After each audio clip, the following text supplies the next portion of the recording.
Vote ఎందుకు వెయ్యాలి? మన కోసం మనం ఓటు వేసుకోవాలి. మన రాష్ట్రం కోసం మనం ఓటు వేసుకోవాలి. మన దేశం కోసం మనం ఓటు వేసుకోవాలి.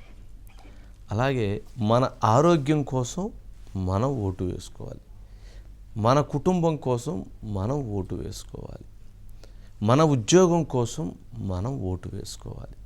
ఇలా ఓటు అనేటువంటి అంశం తీసుకున్నప్పుడు ఈ రాబోయేటువంటి 5 సంవత్సరాలు మన భవిష్యత్తుని నిర్ధారించుకోవటం కోసం, మన భవిష్యత్తుకు సంబంధించినటువంటి అంశాలని, వాటికి సంబంధించిన పరిణామాలని అర్థం చేసుకోవటం కోసం మనం ఓటు వేసుకోవాలి. ఇక్కడ మనం సింపుల్ లాజిక్ 5 సంవత్సరాలు 364 రోజులు, సంవత్సరానికి 1820 రోజులు, 1820 రోజులు ఇంటూ 24 గంటలు, 43,680 గంటలు.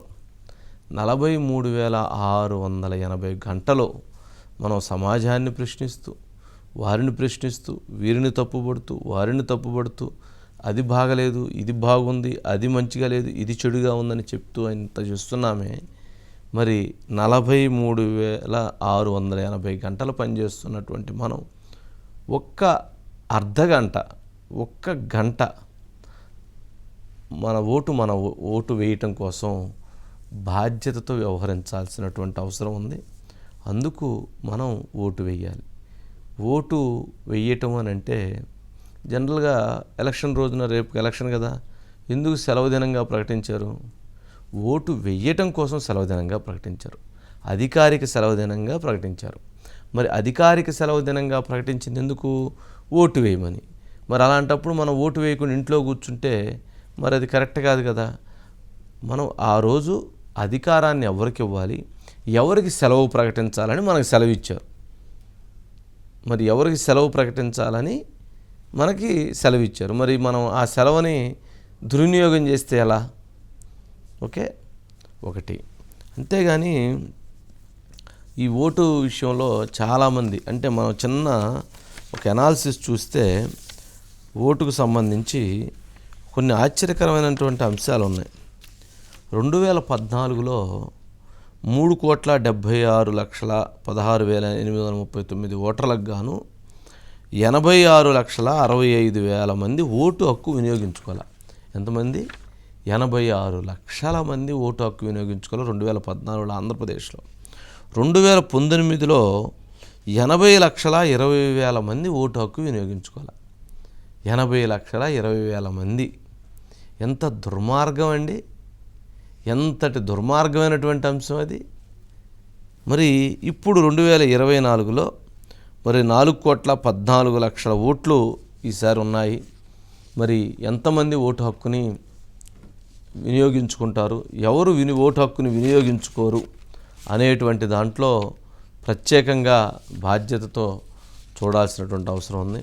ఎవరైతే ఓటు హక్కు వినియోగించుకుంటారో నిజంగా వాళ్ళకి సమాజం పట్ల, వాళ్ళకి ఆ రాష్ట్రం పట్ల, దేశం పట్ల, ప్రజల పట్ల, ప్రభుత్వాల పట్ల, ప్రజాస్వామ్యం పట్ల, పౌరుల హక్కుల పట్ల వారికి బాధ్యత ఉన్నట్లు లెక్క.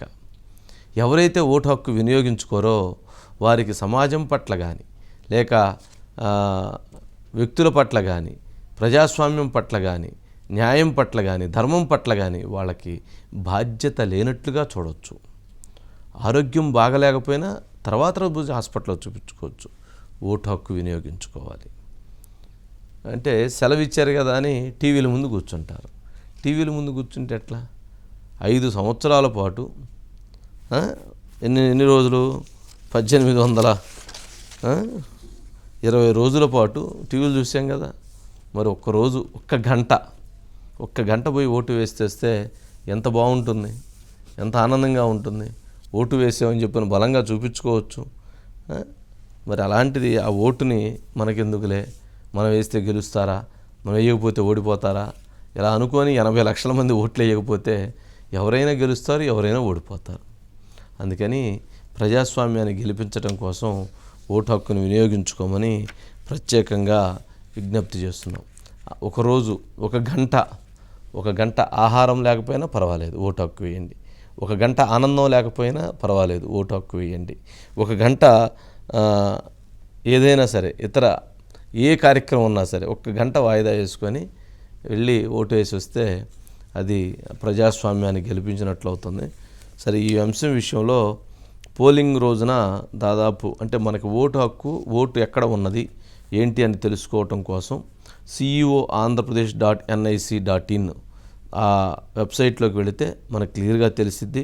అట్లాగే voterportal.eci.gov.in దాంట్లోకి వెళ్ళి మన ఓటు ఎక్కడ ఉందో తెలుసుకోవచ్చు. అంటే మన ఓటుని సెర్చ్ ఇన్ ఎలక్ట్రల్ రోల్లోకి వెళ్ళి మన ఓటు ఎక్కడుందో మన నెంబర్ కొట్టి తెలుసుకొని మనం అక్కడ పోయి ఓటు వినియోగించుకోవచ్చు. ఇలా అనేక ఆప్షన్స్ ఉన్నాయి. ఫోన్లోనే కంగారు పడకుండా ఎక్కడ ఉంది మన ఓటు అని సెర్చ్ చేసుకుని, ఏ పోలింగ్ బూత్లో ఉంది, మన నెంబర్ ఎంత అని సెర్చ్ చేసుకొని వెళ్ళిపోయి ఆడకు పోయి ఓటు వేసుకొచ్చుకునేటువంటి అవకాశం మనకుంది. అందుకని ఒక 5 నిమిషాలు 2 నిమిషాలు ఫోన్లో చూసుకొని వెళ్ళిపోయి ఓటు వేసేయచ్చు. లేకపోయినా అక్కడికి వెళ్ళైనా ఓటు వేయచ్చు. అక్కడికి పోయి ఛాలెంజ్ ఓటు, మన ఓటు లేకపోయినా ఇంకోరెవరు నా ఓటునగా మనం ఛాలెంజ్ ఓటు కూడా వేసేటువంటి సౌలభ్యాలని ఈసారి ఎక్కువగా కల్పించున్నారు. ఈ విధంగా మనకి ఓటు హక్కుని వినియోగించుకోవాల్సినటువంటి బాధ్యత అయితే ప్రతి ఒక్కరి మీద ఉంటుంది. ఇక మరి చూద్దాం మరి ఎంతమంది ఓటు హక్కు వినియోగించుకుంటారో వినియోగించుకోరో. నెక్స్ట్